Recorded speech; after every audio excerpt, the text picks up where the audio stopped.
Hi friends, welcome to political drive. आज का हमारा टॉपिक है इलेक्टोरल बॉन्ड्स और उसके रिलेटेड जो सुप्रीम कोर्ट का डिसीजन आया है। पहले तो हम बात कर लेते हैं कि डिसीजन क्या है। सुप्रीम कोर्ट ने मोटा मोटी इतना कहा है अपने डिसीजन में कि electoral bonds are number 1 unconstitutional, number 2 SBI has to stop issuing electoral bonds with immediate effect, number 3 जितने भी बॉन्ड्स आज तक SBI ने इशू किए हैं इलेक्टोरल बॉन्ड्स के, उनकी सारी की सारी details election commission of India को within 15 days of issuance of the order by supreme court submit करनी है, which is going to be 6 March 2024। और लास्ट चीज, within 7 days of receipt of those details election commission of India को अपनी website में सारे के सारे इलेक्टोरल बॉन्ड्स की डिटेल्स वेबसाइट में अपलोड करनी है, which is going to B 13 March at max 2024। अब इससे होगा ये कि जितनी भी कंपनीज ने इलेक्टोरल बॉन्ड्स खरीदे होंगे उन सब की डिटेल जो है इलेक्शन कमीशन ऑफ वेबसाइट में आ जाएगी, पब्लिक नॉलेज हो जाएगी। आगे बढ़ने से पहले हम बात कर लेते हैं कि इलेक्टोरल बॉन्ड्स हैं क्या। Electoral bonds are a legal way of financing your favourite political party. Electoral bonds brain child थे ऑफ लेट अरुण जेटली जी, और इसमें होता ऐसे है कि अगर किसी को भी अपनी फेवरेट पॉलिटिकल पार्टी को फाइनेंस करना है तो अब किसी भी SBI बैंक में जाए, SBI बैंक की ब्रांच में जाए, वहाँ पे उनको कहे, by the way electoral bond सिर्फ SBI बैंक ही इशू करती है। SBI ब्रांच में जाए, उसको कहे कि मुझे इलेक्टोरल बॉन्ड्स चाहिए अमाउंट के, आपको 1000 रुपीज के डिनोमिनेशन के ही इलेक्टोरल बॉन्ड्स लेने पड़ते हैं। 1000, 2000, 3000, 4000, 10,000, लाख, 10 लाख, करोड़, कोई मैक्स लिमिट है नहीं। आप 500 करोड़, 1000 करोड़ के भी इलेक्टोरल बॉन्ड ले सकते हैं। आपको फिर वहाँ पे अपना पेमेंट करना है और वो इलेक्टोरल बॉन्ड्स आपको मिल जाते हैं।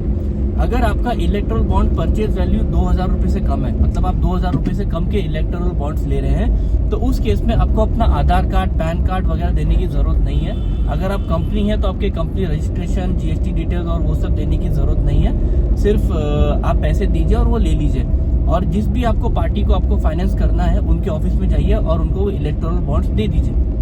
Electoral bonds are basically a piece of paper. Electoral bond आप जब बैंक में से लेते हैं तो उसके ऊपर सिर्फ इलेक्टोरल बॉन्ड्स का अमाउंट लिखा होता है और एक सीक्वेंस नंबर लिखा हुआ होता है। उसके अलावा और कुछ नहीं रहता कि किसने लिया, किसको दिया वगैरह वगैरह, कुछ नहीं रहता। और जब आप अपने पॉलिटिकल पार्टी को वो इलेक्टोरल बॉन्ड्स दे देंगे, वो पॉलिटिकल पार्टी अपने बैंक में जाएगी, SBI बैंक ऑफ कोर्स, वहाँ पे जाके उसको सबमिट करेगी और जितने का अमाउंट इलेक्टोरल बॉन्ड्स होगा उतने का अमाउंट आपको मिल जाएगा। ठीक है, ये है इलेक्टोरल बॉन्ड्स। तो जब इलेक्टोरल बॉन्ड्स मार्केट में आए थे, अरुण जेटली जी जब लाए थे 2017 इलेक्शन, 2017 में, 2019 इलेक्शन से पहले, उस टाइम पे 2-3 NGO ने सुप्रीम कोर्ट का दरवाजा खटखटाया था और कहा था कि ये अनकॉन्स्टिट्यूशनल है and it will give unfair undue advantage to a party who is in centre.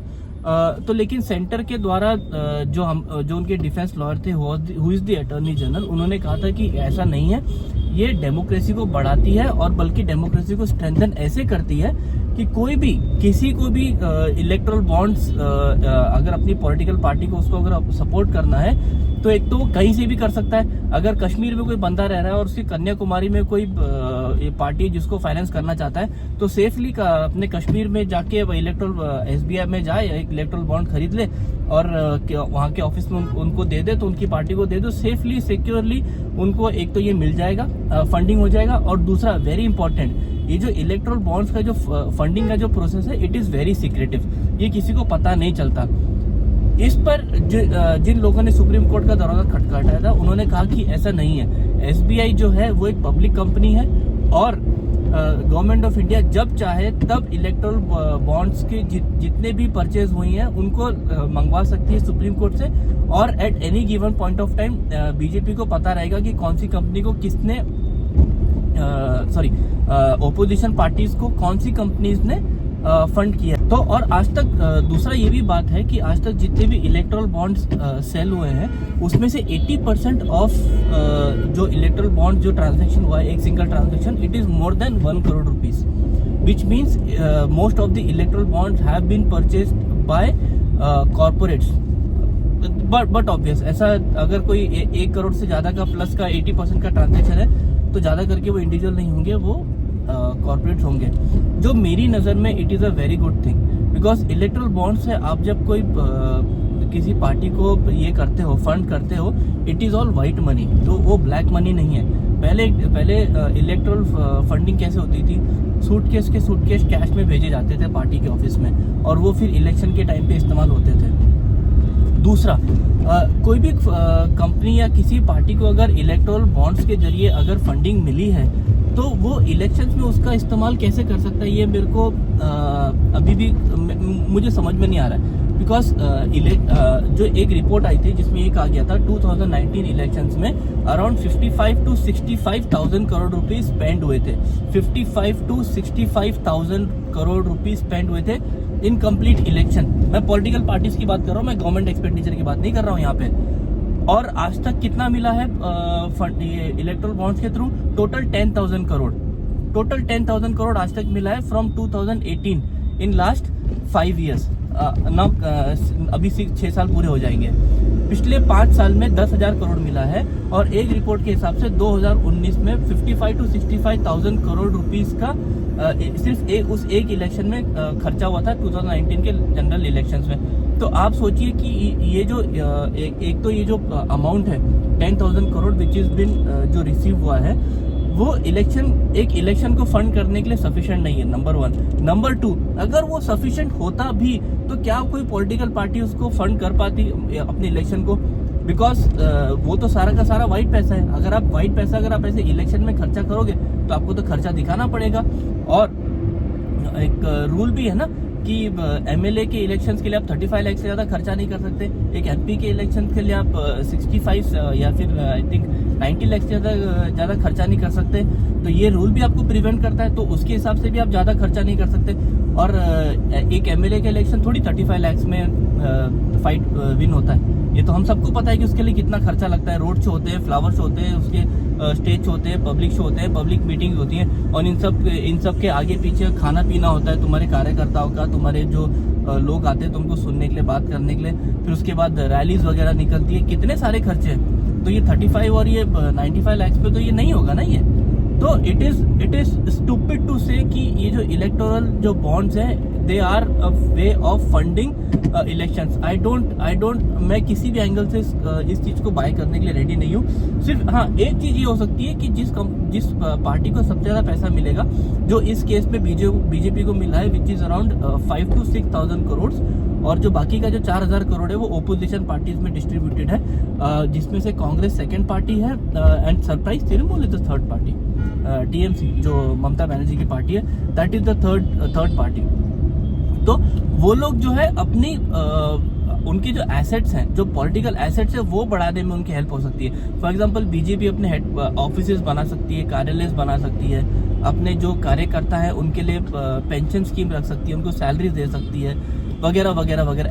ऐसे कामों के लिए इस्तेमाल हो सकता है। मुझे नहीं लगता कि इलेक्शन फंडिंग इससे होती है। इलेक्शन फंडिंग के और इसके हिसाब से देखें तो मेरे को ऑनेस्टली ये लगता है भाइयों बहनों कि ये it is a tip of the iceberg.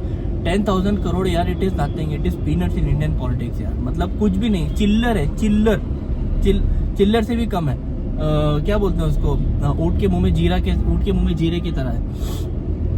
तो अब आते हैं सुप्रीम कोर्ट के फैसले पे। सुप्रीम कोर्ट ने जो फैसला किया है कि इट इज अनकॉन्स्टिट्यूशनल वगैरह वगैरह, मैं हम्बली इस डिसीजन से ना बिल्कुल भी अग्री नहीं करता हूँ यार। ये एक स्टेप था towards wide funding political parties in India. मैं ये मानता हूँ कि पहले के जमाने में सूटकेस भर के पॉलिटिकल पार्टीज के ऑफिस में पैसे जाते थे, आज भी भेजे जाते हैं, ऐसा नहीं है। लेकिन पहले जो है अगर 100 रुपए कैश जाता था तो इलेक्टोरल बॉन्ड्स की वजह से वो कम होके एटलीस्ट 95 तो हुआ था। वो जो 5 रुपए था ना, वो 5 रुपए तो भी व्हाइट हो गया था। आज सुप्रीम कोर्ट के डिसीजन की वजह से वो 5 रुपए भी अब पूरा व्हाइट में जाएगा। आप लोगों को क्या लगता है कि अगर ये जो व्हाइट का पैसा इलेक्टोरल बॉन्ड्स के फंडिंग की तरह अगर आप बंद कर देंगे तो कंपनीज बंद कर देगी फंड करना, लोग फंड करना बंद कर देंगे, और ये सुप्रीम कोर्ट ने डिसीजन दिया क्यों है? ये डिसीजन इसीलिए दिया है ना ताकि जितनी भी कंपनीज ने आज तक जिस पॉलिटिकल पार्टी को फंड किया है वो नॉलेज पब्लिक हो जाए। अभी अगर ऐसा हो कि बीजेपी रूल स्टेट में अगर कोई पार्टी है जिसने नॉन ओपोजिशन यानी कांग्रेस को फंड किया है तो उसे बीजेपी वाले क्या करेंगे उसका?